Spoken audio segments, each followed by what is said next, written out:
Hello students, বিজ্ঞানের যে কোনো টপিক খুব সহজেই বুঝতে ফলো করো আমাকে। আজকে আমরা যে টপিকটি নিয়ে এসেছি সেটি হলো অ্যাভোগাড্রো সূত্র। এখানে আমরা বলতে পারি যে 1811 খ্রিস্টাব্দে বিজ্ঞানী অ্যামেদিও অ্যাভোগাড্রো এই সূত্রটি আমাদেরকে দিয়েছেন একটি প্রকল্পের মাধ্যমে যে একই উষ্ণতা ও চাপে, অর্থাৎ যদি টেম্পারেচার আর প্রেসার যদি কনস্ট্যান্ট থাকে, অর্থাৎ উষ্ণতা ও চাপ যদি কনস্ট্যান্ট থাকে, তাহলে সমান আয়তন সকল গ্যাসের সমান সংখ্যক অণু বর্তমান থাকে।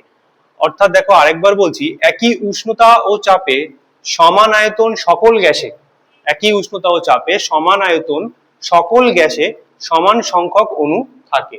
অর্থাৎ যদি কোনো বেলুনের মধ্যে যতটা আয়তনে সেই বেলুনটি ফোলানো থাকবে, তার মধ্যে গ্যাসের অণু তত সংখ্যকই থাকবে।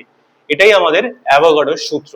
এর গাণিতিক রূপটি হলো V1/N1 equals to V2/N2। N অর্থাৎ গ্যাসের অণু এবং V অর্থাৎ গ্যাসের আয়তন।